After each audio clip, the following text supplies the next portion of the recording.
Android Authority, what is going on? My name is Kevin, aka The Tech Ninja, and today I'm reviewing the Sony Smartwatch 2. Ready or not, here comes the smartwatches. It seems that people are not yet ready for smartwatches, even in the technology sector.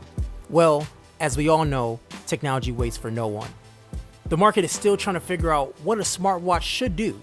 Some watches are just notification centers, some have cameras, and some even have SIM cards and microphones to make and receive phone calls. Sony tossed their hat into this arena last year with the Sony Smartwatch 1, which was for all intensive purposes a prototype for the Smartwatch 2.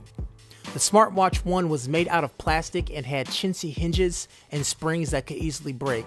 The screen was a miserable 128 by 128 resolution, and it made images and text grainy. The software was convoluted and just overall a poor experience.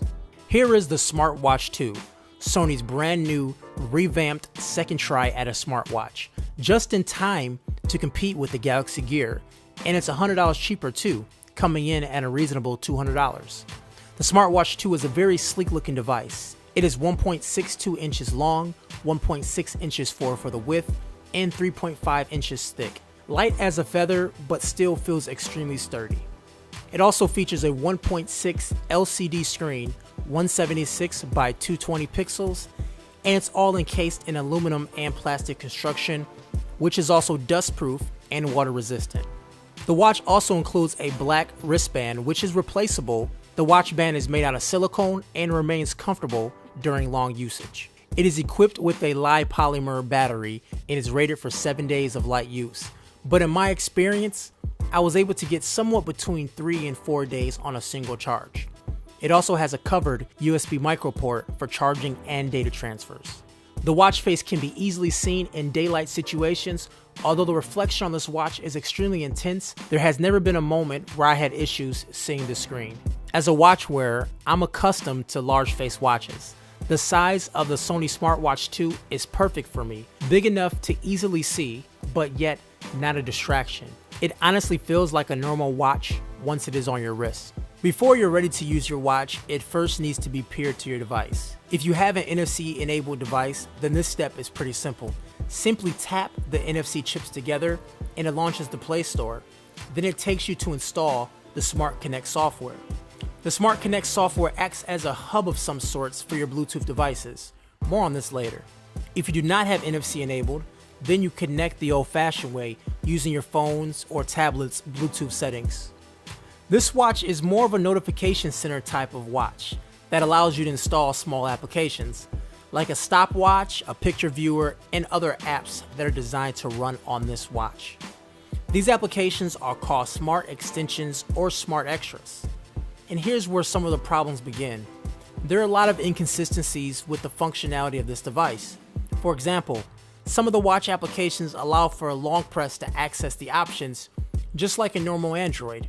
But other times, you do a long press and nothing happens. There's also a menu button on the face of the device, but for majority of the applications, this button is not even active. And these are applications that are built by Sony. Out of the box, the Smartwatch 2 supports notifications for the following applications: Gmail, SMS, default music player, Twitter. Thankfully, there are dozens of applications that are built by third-party developers that fill in some of the gaps. Even with that, I am still missing a true Hangouts application. There are applications that push through all notifications, and you can filter out what you want to display, which is an okay workaround, but I feel missing some of Google's core applications is a huge problem. And I'm not sure if that's something that can be swept aside. General navigation on the watch is done with simple swipe gestures. When you see the time on the face, we can consider this the lock screen. Press on the large button on the side of the watch, then swipe to the left or right to view the home screen. The home screen stores all of your applications in a familiar grid view. There is a notification bar that acts similar to Android, but it's missing a clear all button. After reading an email or responding to a notification on your mobile device or computer, the watch still shows it as unread. That will end up leaving you with dozens of unread notifications every time you look at your watch. When a new notification comes up, the watch lights up and there's a slight vibration that occurs. After this vibration happens, the application pops on for a few seconds and it shows a notification.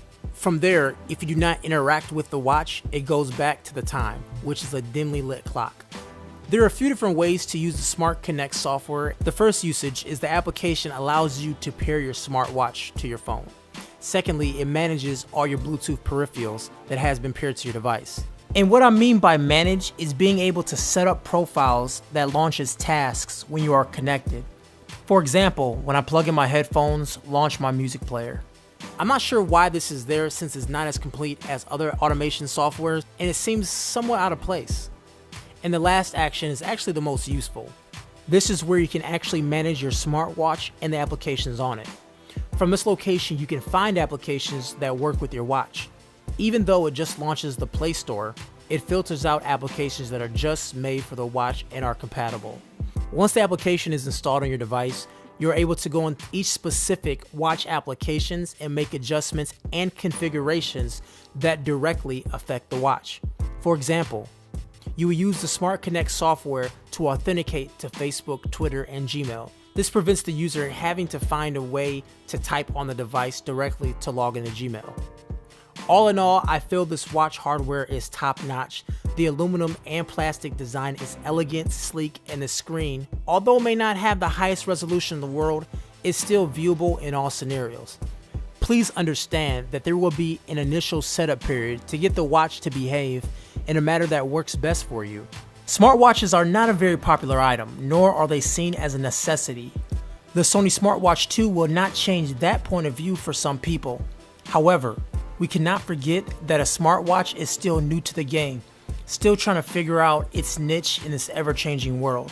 Some people aren't ready for smartwatches, and I get that. But smartwatches will never catch on unless they become easier to set up. But all in all, this Sony Smartwatch 2 might be the best smartwatch we've seen to date. Just a quick update, Sony released an update to their software that should alleviate some of the issues I was having in the review. They said that it should fix the scrolling issue between pages and also the choppiness of scrolling between a list of icons. So we'll see how that works out. Any updates further, we will post those on AndroidAuthority.com. Thanks. If you like what you see here, go ahead and drop us a like below and make sure you're subscribed to our channel if you're not subscribed already so you can be up to date with all of our greatest videos, reviews, and giveaways. I'm Kevin, aka the Tech Ninja. You can find me on YouTube and on Google+, and we are Android Authority, your source for all things Android. Peace.